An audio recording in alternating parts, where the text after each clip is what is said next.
she popularized the term in the late 90s, but she really says it so well because she underlines some words. So it's the conscious emulation of nature's genius. And so we can break that down, conscious being that underlined word. So really what we're talking about is intention. It's saying we have this design problem. Let's say that it's using too much energy, or maybe it's, there's color. I love color. We have color all around us, from our clothes to the things that we paint. And sometimes the way that we've adapted these designs, they're hurtful for the environment. So color, for example, can be toxic pigments, toxic dyes. And it's not to say that humans had malicious intentions or say, oh, I know that this is going to harm your lungs. Like, they don't want to harm their children. Hey, my name is Aditya, and over the past couple months, I've gotten the opportunity to talk to people that work in so many different fields and have so many interesting perspectives. I will share incredible discussions with all kinds of people who are doing super cool work and talk about everything from what they do to their lifestyle, the unique perspectives they might have, and of course, advice for teenagers like us. So sit back, open your ears, and enjoy. Let's welcome Lex Amore from the Biomimicry Institute. For those who don't know, the Biomimicry Institute is an organization with the goal of solving the world's biggest problems through biomimicry. Lex collaborates with influencers, corporations, and organizations to increase support and engagement for nature-inspired design. She directs the Institute's communication strategy to advance biomimicry uses across the globe. Lex, thank you so much for being here. It is absolutely my pleasure. How did you get where you are right now at the Biomimicry Institute? How did you get into the world of biomimicry, and what about nature makes you get going?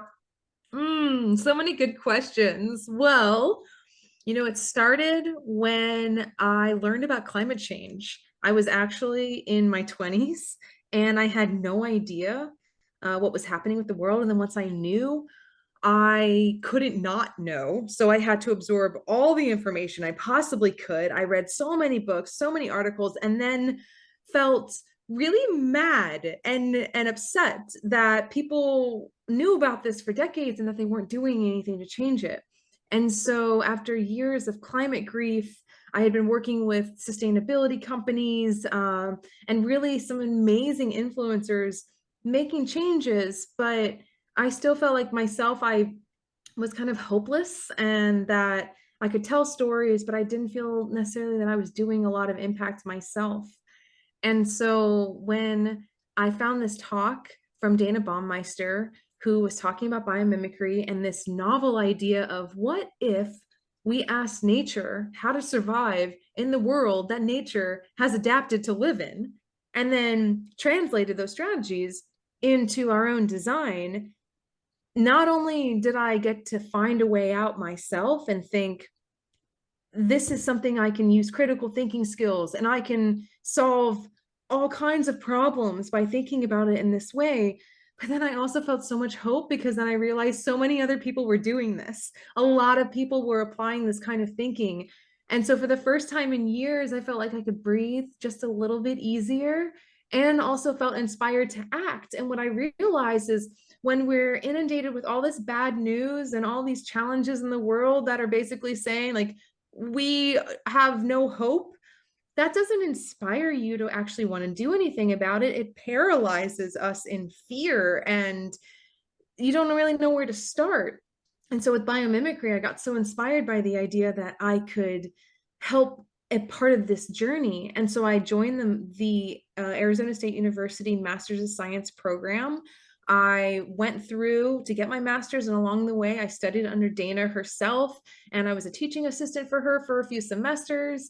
And then I started to learn that I actually love teaching about biomimicry. I love talking about the opportunity for it and empowering more people to do that kind of design. So use my background in communications with biomimicry to help, spread the word about this amazing, real applicable practice. And then when I heard that the Biomimicry Institute was looking for a communications director, it all just lined up so perfectly that I could merge all the worlds. And so Now I help to do all kinds of communications and education outreach for the organization overall, talking to amazing humans like you about this kind of a practice. But then also, we help startups be able to bring their nature inspired designs to market. We help youth educators teach youth how to adopt this kind of critical thinking mindset. And of course, we have Ask Nature, which is this giant database of what would nature do here, so that if you're not a biologist or a chemist or a scientist, but you want to know the solutions and you want to be part of the problem solving activity that's happening here, then you can just go there and then you can get inspiration. And then your final part of the question, when I step out into, I live on Maui in Hawaii. And so when I look around, I see this beautiful tropical paradise, but it's so much more than what a lot of people think about when they think, oh, I'm going to go visit the Hawaiian Islands and I'm going to sit on a resort and I'm going to do this thing. Like, there are so many organisms that have adapted here. So where I find inspiration and peace and renewal in nature is by observing. So I like to even go out into my backyard and just look at the geckos that are out there playing and doing their, all the birds that have adapted to live here. And Maui is very interesting because a lot of organisms weren't actually native here. A lot have been brought here. And there's some challenging negative aspects of that. But then there's also really cool stories like the nene. There's this bird that it was actually a Canadian goose that lost track along the way many, many years ago. And now it's this very funny looking bird that was a goose from what you think about, but now it has these different adaptations for the sun and for Haleakala, which is a dormant volcano that sometimes snows throughout the year. Like, we have every climate except the Arctic on this island. So how does nature evolve here? And I will say my favorite place is actually below the surface of the water. So I free dive, which is basically means you get one breath and you go down below. And why I like to do it is, one, it's very calming. You have to be in a very meditative state and have a lot of intention with your body and also the environment. And when you're down there and you're quiet and you're part of an organism that's part of this ecosystem, you have to really see what's happening down there. How do these organisms interact with each other? Watching a parrotfish eat the side of a coral and hearing the chomping happening with their teeth. It's fascinating. And it really brings me to this place of humility and humbleness to recognize that we are animals and we share this earth together. And so it's a very long-winded way of saying biomimicry helps me perceive the world like that. And that's part of what my training did, was just help me recognize that I am an animal, that I have so much to learn from the animals around me, and that there's so much hope that can be had when we start to adopt these kinds of practices for everything that we design. So there's nobody in the world who can explain what biomimicry is better than you. So in your words, what is biomimicry? And what have you learned from observing nature, geckos, everything you said from the one breath scuba diving? Well, biomimicry, I'm actually going to use Janine Benyus's words. She popularized the term in the late 90s, but she really says it so well because she underlines some words. So it's the conscious emulation of nature's genius. And so we can break that down, conscious being that underlying word. So really what we're talking about is intention. It's saying we have this design problem. Let's say that it's using too much energy, or maybe it's there's color. I love color. We have color all around us, from our clothes to the things that we paint. And sometimes the way that we've adapted these designs, they're hurtful for the environment. So color, for example, can be toxic pigments, toxic dyes. And it's not to say that humans had malicious intentions or say, oh, I know that this is going to harm your lungs. Like, they don't want to harm their children. They just didn't know better. And so when we look at biomimicry, it's now that we know better, let's think about the side effects here. How would nature do this? What would nature not do here? So in the case of color, Morpho butterflies, for example, they use structure rather than pigments or dyes. So what you see as this beautiful blue is not actually blue. It's a manipulation of wavelengths through your eyes that appears blue. So they don't actually use pigments. So there's a company called Cypress Materials that's mimicking the way that they do that so that they can have these different kinds of applications for cars to nail polish to like all of these different color applications that are actually just manipulating wavelengths through structure, which is the form, versus actually injecting any kinds of pigments or dyes. So when we look at design, that's a pretty big statement. I've talked to a lot of people that are like, well, I'm not a designer. We're actually all designers. We design the way that we live in this world. We design how our living rooms are going to look like. We design what clothes we're going to wear. We design the choices that we make. And so when you're thinking about biomimicry, it's looking at mimicking biology, which is us. It's mimicking ecosystems. It's mimicking processes. It's mimicking forms. And it's asking, what can I do to create conditions conducive to life? Because that's what nature does. Nature doesn't soil its nest. Nature uses these kinds of cooperative relationships and nourishes. There's no concept of waste in nature. So it's looking at these deep patterns of what this world has evolved so brilliantly to do, and then thinking, how can we do that too? And so when I am underneath the surface and I'm looking at these incredible species of organisms, I look at the coral colors. I look at the structures. I look at how there's mutualism between different organisms. And then outside of the water, one of my favorite organisms is actually redwood trees. And they're partly my favorite because how is it that these enormous structures, they're so tall, so old, so deeply connected to their environment, how do they function? And then when I started to learn that their roots actually only go down 4 feet, but they spread for miles and they interconnect with each other. And then they use mycelium to connect with each other and communicate. So there was this one study where they injected a dye in one tree and they found it over a mile away. This is the kind of sharing of nutrients. So how can our organizations or how can our partnerships with other organizations share nutrients like redwood trees share nutrients? How can we become the mycelium of our connected world? And these are just some of the questions that can inspire different solutions, but then also in real form for the different kinds of designers out there.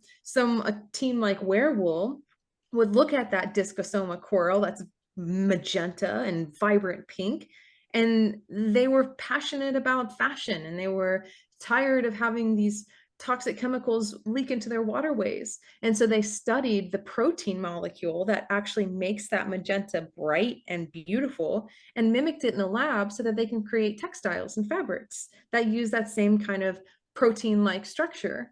Like these are all things that just, they're so inspiring and cool. And there's something really cool about human ingenuity and inventions and design. But then when you merge the natural world with those kinds of designs, it just brings it all together. It's like we're really looking at the full ecosystem effect here. I'm really excited to see what you have to say for this question. What are your favorite examples of biomimicry? Oh, that's always such a hard one. Like my favorites, there's so many amazing ones out there. But, Cypress material is the one I mentioned about the butterfly. That one always comes up because I love color so much and it's been such an inherent, issue, and it applies to a lot of different industries. But one of the more recent ones that I've really grown to love is Green Pod Labs.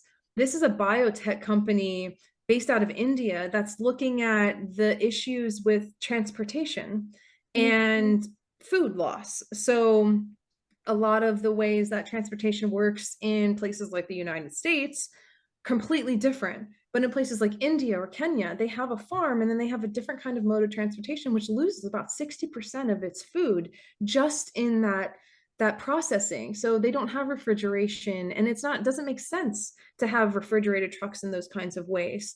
So company created a solution where they actually looked at the defense mechanisms in plants specific to, let's say, strawberries or avocados, because they're very tailored. They adapt to that local, whatever it may be, a piece of produce, and they mimic those defense mechanisms that happens when they're on the vine, and they put it in this chemical compound that are in these biodegradable sachets, these little packets, that when they harvest and then they transport, they put these sachets in the produce, and it extends the longevity of their produce by significant amounts. We're talking like the difference between weeks of being able, so you have less food loss, and you're able to, support the farmers in a different kind of way. And it's just addressing a problem that is so needed. And the way that they're doing it too is actually really affordable, to create and produce, so that it is accessible.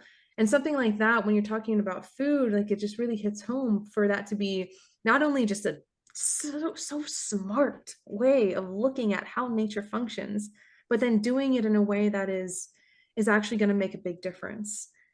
And the founders are just incredible because of the way that they look at the value of the community, and that are looking at all of these different application ideas. Another one, would have to be, when I first learned about climate change, it helped me get a pathway into also chemistry, where I started looking at, I was really working really closely with the Cradle to Cradle Certified Products Institute, and they were very much about material health, material safety. And so I started to learn that there are parabens in my shampoo, which are carcinogens.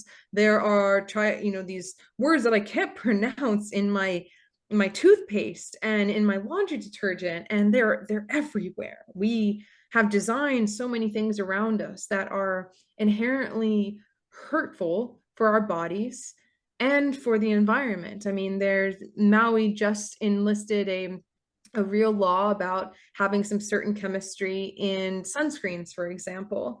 And so that's a very, consumer focused product, where you could say, well, all their whole messaging is it's hurtful for the coral reefs. But if it's hurtful for the coral reefs, what do you think it does to your body?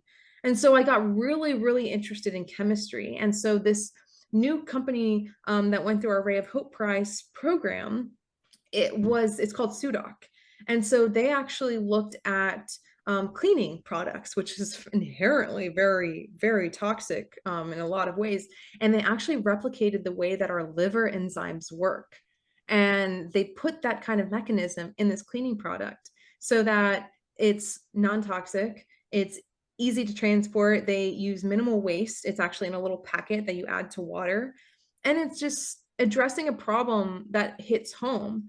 Like when I was working with the, Cradle to Cradle team, there's a lot of products there that what I was so excited about was that they were going to get into people's homes. We're talking about the back. If you look at many method products, they have C2C certified, which is basically saying that it's been set up against these standards.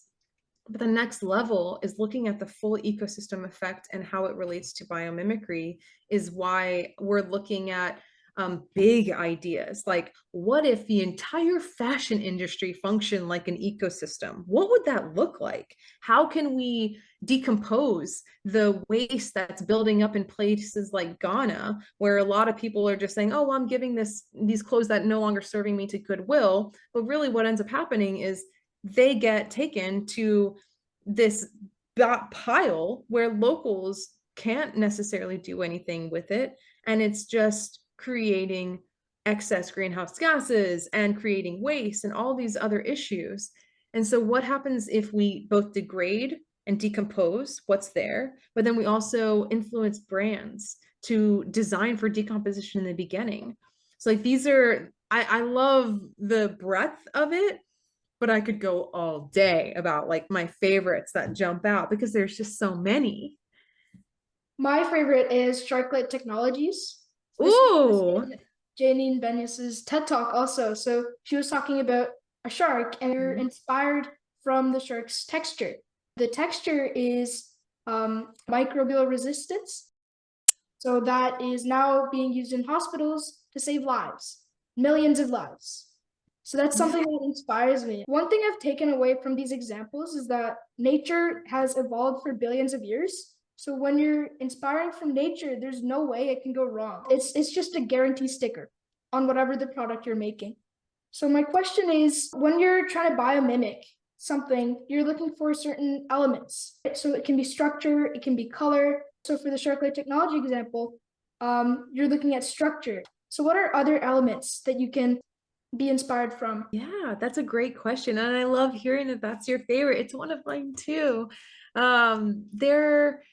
There's other things that we can look at. So you mentioned form, structure. There's also process. How, like for example, SUDOC, the chemistry behind the enzymes and how they work in the liver, that's a process that they're emulating.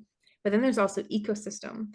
And so this is like how does a building function like a tree and a city function like a forest? And it's very intricate because there are real examples of this system level biomimicry, but a lot of it is also metaphorical in that we're looking at the entire ecosystem, which makes it a wicked challenge because there's a lot of different types of things that intersect. Mhm. But when we're talking about what makes something truly biomimetic, because for example, you can make something that's inspired by nature, but it can have unintended consequences. Like the Wright brothers, they studied the way that birds flew Yeah. and they wanted to create planes. And that was such an amazing thing for us. But there's some side effects that end up happening. On one end, they're very, fuel intensive and they cause some destruction to our skies, our air. But also, it wasn't but a few years later that humans started dropping bombs out of these same planes. And Mhm. so while that could be inspired by nature, is it truly biomimetic? And so what do we call biomimetic? And that comes down to the three essential elements. So we've talked a lot about the first one, which is emulate. How does nature do this problem? What's the function here? How does it work? How does nature create color and communicate and build structural materials? The next level is this idea of reconnect, where it says you're an animal and we are natural beings. And part of the healing process and the real tapping into that genius of nature is coming home to the natural world. And so reconnecting with the natural world, and that meaning the difference between walking down a busy street and feeling the car alarms and all the things versus stepping into a park when it's quiet and there's birds and there's grass. There's science that backs the kinds of studies that say that your stress is reduced, that you are able to focus more clearly. There's all of these side benefits that come from reconnecting with the natural world, but also it's a way to perceive what we're really working with here by seeing what's out there, by really understanding and observing. We're way more equipped to actually emulate in a way that makes sense. And then, very, very, very importantly, the third element is ethos. It's recognizing our moral responsibility as stewards of this planet to know what are these unintended consequences. Are we going to design that plane to where it actually generates energy from the sun and it's not used to hurt other countries and people? And there's these things that, to be 100% biomimetic, it's a very hard feat right now, but there's a spectrum and it's identifying how close are we living up to life's principles? How well are we creating conditions conducive to life? And maybe there's all these different problems that we have in one design challenge, but how can we take one by one and ask what would nature do here? I really like that. When do you think we're going to see biomimicked products in the mainstream? So, like, when do you think I'm going to walk into Target and I see some sort of cleaning agents that's safe for nature? It's a great question. And I would hope that it would be very soon. In one way, we could say there is biomimicry all over the place. Velcro is something that was inspired by nature. And so that's one that, we see a lot of. But is it really educating? Is it saying on there, like, this was taken from the burrs and were inspired by, like, no. But one thing I appreciate Janine Benyus says is, 20 years from now, she doesn't want biomimicry to be a household name. She wants it to just mean good design. And so while we're not seeing biomimicry make as many headlines as we'd hope, we are seeing a lot of influence in design. You know, Microsoft has its first director of biomimicry on staff. Those kinds of things, like that's inspiring. And that's saying that it's making it, you know, all architecture firms could have a biomimic that they work in. And there's so many people coming through the master's program and going through the training courses. And at the Institute, we want it to be open access. So we've got the toolbox where anyone can go and learn and practice these things. But yeah, I would love to have a product that just stood out, that had a huge brand name that said, we're biomimetic and you need to learn what this is because it will change your life. Because if we had those kinds of things, so many people like us would be like, oh my goodness. And like Sharklet, you know, they came out with a yoga product. They have a yoga mat. They have baby products now that like maybe they could be help being the gateway. Because I come back to the challenge a lot today is people are struggling in so many different ways. I think they've always been, but with access to technology, we have benefits, and then we also have a spotlight on all the lack. If people are struggling to get out of bed because they are suffering from depression and anxiety and chronic pain and fatigue, or they're just struggling to put a roof over their head for their families or keep a job, how could we ask them to buy organic or get sustainable products? And so I think both it's a grassroots effort where we can inspire and we can connect and we can help meet people where they're at, but we can also put pressure on the bigger powers at play, which is why like the UN having Color of Biodiversity as a campaign, we're making a lot of movements. There was just a big grant for nature-based solutions that came out from the US government. Like, how can we make it more mainstream to recognize how people, I think where it begins personally is recognizing that you're enough as a human. You're an imperfect animal, and we have so much stress on us. Part of this movement is finding out how can we just slow down a little bit so that we can look at all the side effects that we're having here, and how can we use our purchasing power to select things that are going to help our values, and at the same time recognizing that there are a lot of things that need to change in the way that society works, because a lot of things are seen as cheaper to get, but they're actually way more harmful for the environment. And that's not the consumer's fault.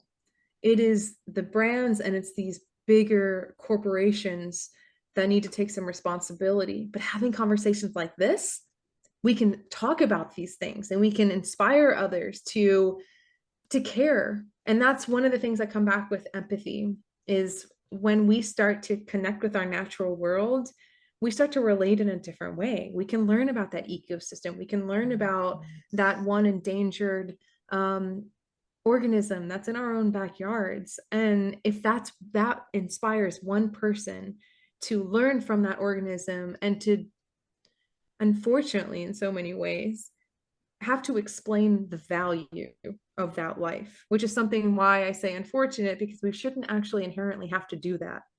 But it is where we're at. But I do see hope. I do think that we're on the right track.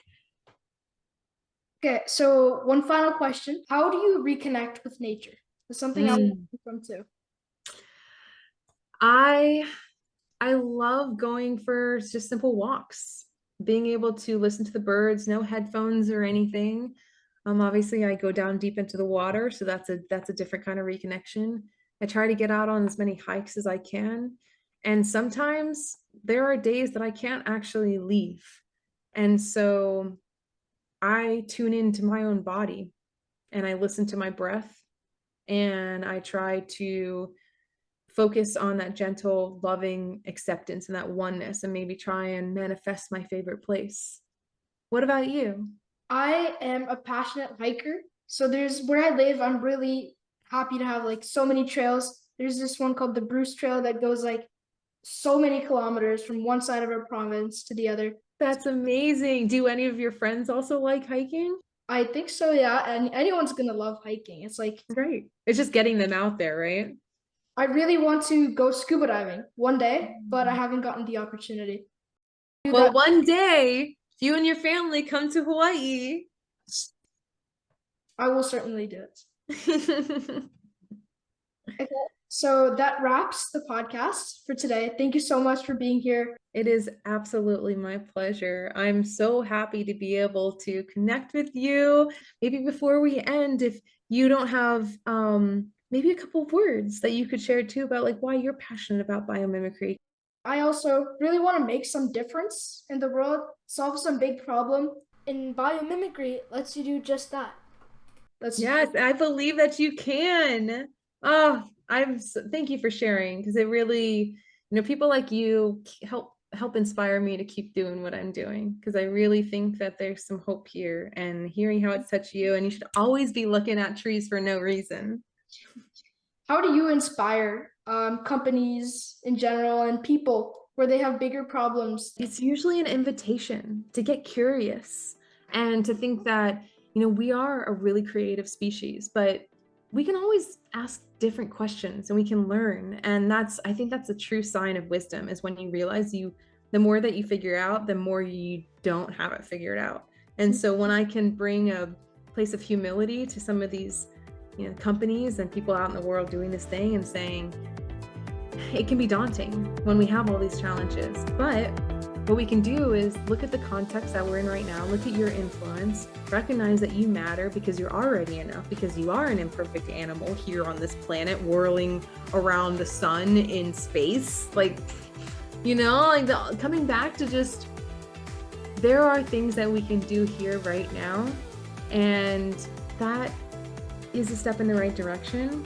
And yes, we can have these beautiful, amazing goals that we want to work toward, but we'll never get there if we don't just come to a place of curiosity and openness to new ideas and learning and connecting and sharing with each other. It took me this long to feel finally like I found home because I was already home. And so that's my invitation to anyone out there is get curious and learn and connect with the weird parts of yourself and connect with the play that somehow adulthood is tries to take from children, and that is what they always wish they always kept. So knowing that, going to those corporations, going to the brands and being seeing them as the children that they were once, and then tapping into that curiosity and that creativity and be all right, so I know you got problems, but let's look to nature, let's have some fun with it, and recognize that there are a lot of problems that we have to face, but there's no better way to do it than to doing it together and doing it in a way that supports all life. Let's end with this powerful message. Thank you so much for being here, Lex, once again. Thank you.